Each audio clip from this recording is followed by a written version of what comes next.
হাবিব, আমি আল্লাহ আপনার নাম ধরে ডাকি নাই। আমি আল্লাহ পবিত্র কালামুল্লাহ শরীফের মধ্যে 25 জন নবীর নাম এসেছে। আল্লাহ পাক আদম নবীকে নাম ধরে ডাকছেন, ইয়া আদম আসকুন আনতা ওয়া যাওজুকাল জান্নাহ। আল্লাহ পাক আদম নবীকে আল্লাহ নাম ধরে ডেকেছেন। আল্লাহ পাক নূহ নবীকে নাম ধরে ডেকেছেন। আল্লাহ পাক ইব্রাহিম খলিলুল্লাহকে নাম ধরে ডেকেছেন। আল্লাহ পাক সমস্ত নবীদের নাম ধরে ধরে ডেকেছেন। আমার নবীকে আল্লাহ নাম ধরে ডাকলেন না। আমার নবীকে যখন ডাকার প্রয়োজন হলেন, আল্লাহ কি কেমন ডাকলেন? আল্লাহ ডাকলেন মুহাম্মদ, আল্লাহ ডাকলেন ইয়া আইয়ুহান নবী, ইয়া আইয়ুহার রাসূল, ইয়া আইয়ুহাল মুজাম্মিল, মুদাসসির বলে ডেকেছেন। ইয়াসিন বলে আমার নবীকে ডেকেছেন। তহা বলে নবীকে ডেকেছেন। বাবাজি আমার নবীকে কত সুন্দর সুন্দর নাম ধরে ডেকেছেন। আমার নবীর নাম ধরেন না। পবিত্র কালামুল্লাহ শরীফের মধ্যে 4 জায়গায় নবীর পরিচয় করিয়ে দেওয়ার জন্য, বিশ্ববাসীর কাছে পরিচয় করিয়ে দেওয়ার জন্য আল্লাহ নাম ধরে রেখেছেন। আল্লাহ কোন নবীর শানে আল্লাহ বলেন না, হে ইব্রাহিম তুমি আমি আল্লাহ আমার নবী, এটা আল্লাহ বললেন না। আল্লাহ আমার নবী সম্বন্ধে জানাচ্ছেন। আল্লাহ বলছেন মুহাম্মাদুন কেউ নয়। মুহাম্মদ কে? হে বিশ্ববাসীরা শুনে রেখে দাও, জেনে রেখে দাও, মুহাম্মদ হলো আমি আল্লাহ জানালাম মুহাম্মাদুর রাসূলুল্লাহ।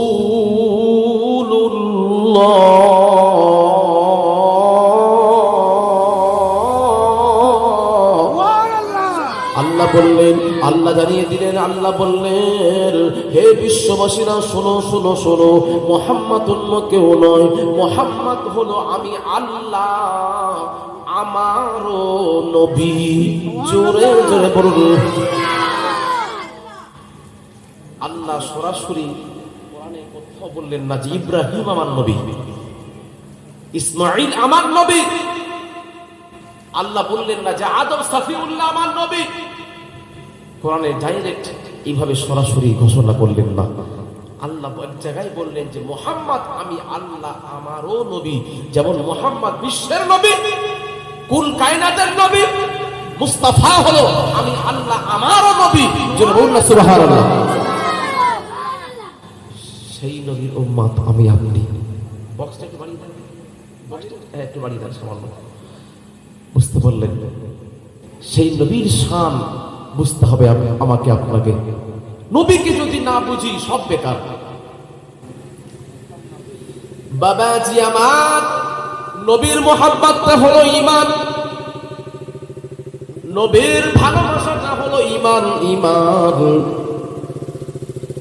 হুজুর চলে যাচ্ছে, তাকবীর দেন, নারায়ে তাকবীর, নারায়ে তাকবীর, আল্লাহু আকবার। মশাই হুজুর কেবলা চলে যাচ্ছে। বাবাজি আমার, আমি যেটা বলছিলাম যে আমার নবীর ভালোবাসাটাই হলো ঈমান। আল্লাহ বলছেন হে বিশ্বাসীরা, বিশ্ববাসীরা, তোমরা আমার নবীকে কেমন ভালোবাসবে?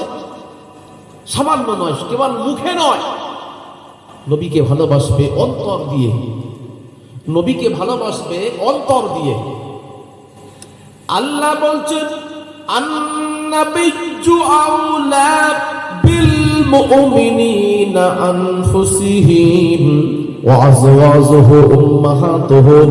আল্লাহ জানিয়ে দিলেন, আল্লাহ বললেন বিশ্বাসীরা রে, আমার নবীকে তোমরা অন্তঃস্থল দিয়ে ভালোবাসতে হবে।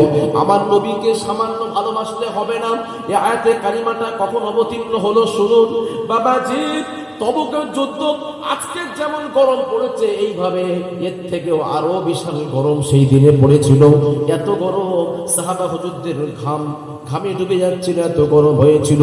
বাবাজি আমার সাহাবা হুজুররা বলছিল, আল্লাহ নবী বললেন সাহাবারা চলো তবুকে যেতে হবে, তবুকের যুদ্ধ তোমাদের শরীক হতে হবে। হুজুর আপনি চলুন, যাচ্ছি করে কোন সাহাবীরা পিছনের দিকে চলে এসেছেন, আবার কেউ গড়িমসি করছে, কেউ বলছেন না ইয়া রাসূলুল্লাহ, আমার আব্বা জান যদি পারমিশন দেয় তাহলে আমি আপনার সঙ্গে যুদ্ধে শরীক হব। আবার কেউ বলছেন না আমার আম্মা জান যদি বলে তবে আমরা যাব, না হলে আমরা যাব না। এই কথা যখন বলছেন আমার আল্লাহ তো কষ্ট পেয়েছেন। আল্লাহ বললেন, আল্লাহ ঘোষণা দিলেন, আল্লাহ বললেন খবরদার বিশ্বাসীরা, তোমরা আমার নবীর সামনে এত বেয়াদবি করছো কেন? তোমরা কি জানো না আমার নবীর মোহাব্বতটা তোমাদের দিলে সর্বাত্রে সবচাইতে বেশি রাখতে হবে। নবীর মোহাব্বতটা অন্তরের অন্তঃস্থল দিয়ে রাখতে হবে, তবেই তোমরা মুমিন হবে। তোমার পিতা মাতার মোহাব্বতের চাইতে তোমাদের স্ত্রী, তোমাদের সন্তান সন্ততির মহাব্বতের চাইতে আমি আল্লাহ ঘোষণা দিলাম বিশ্ব নবী জনাবে মুহাম্মদুর রাসূলুল্লাহ সাল্লাল্লাহু আলাইহি ওয়াসাল্লামের মহাব্বত যদি তোমরা